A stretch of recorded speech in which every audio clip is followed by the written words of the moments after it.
سنا ہے انار جنتی پھل ہے۔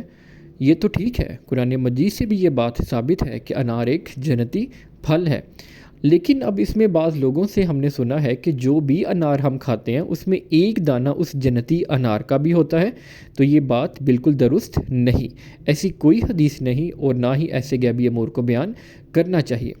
اگر ہر انار کے اندر جنتی دانہ ہوتا تو یاد رکھیے وہ کبھی فنا نہ ہوتا۔ ایک واقعہ ہے، ایک دفعہ میرے آقا کریم علیہ السلام نے سورج گرہن کی نماز پڑھائی۔ طویل حدیث ہے، مختصر کر رہا ہوں۔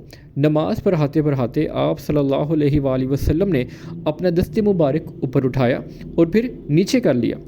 صحابہ کرام رضی اللہ تعالیٰ علیہم اجمعین نے بعد نماز عرض کیا، آج ہم نے دوران نماز ایک الگ ادا کرتے ہوئے دیکھا، تو آپ صلی اللہ علیہ وآلہ وسلم نے فرمایا، میرے سامنے جنت لائی گئی، مجھے اس میں گچھا نظر آیا۔ اب وہ کس پھل کا گچھا تھا واللہ اعلم بالصواب، تو میں نے چاہا اسے تمہارے لیے لے آؤں، تو میں اس خیال سے باز آ گیا اگر میں لے آیا تو تم کھاتے رہو گے تو وہ کبھی ختم نہیں ہوگا، یعنی اس میں فنا نہیں ہے، جنتی نعمتوں میں فنا نہیں ہے۔ اگر انار میں ایک دانہ ایسا ہوتا جو جنتی ہے، وہ دانہ کبھی ختم نہ ہوتا، کھا لیتے پھر بن جاتا، کھا لیتے پھر بن جاتا، یقیناً ایسا نہیں ہے، ہزارہا انار ہم کھا کے ہضم کر چکے ہیں، تو اس لیے یہ پریکٹیکل طور پہ غلط ثابت ہو گیا، تو اس لیے اس قسم کی باتوں کو ہرگز بیان نہ کیا جائے۔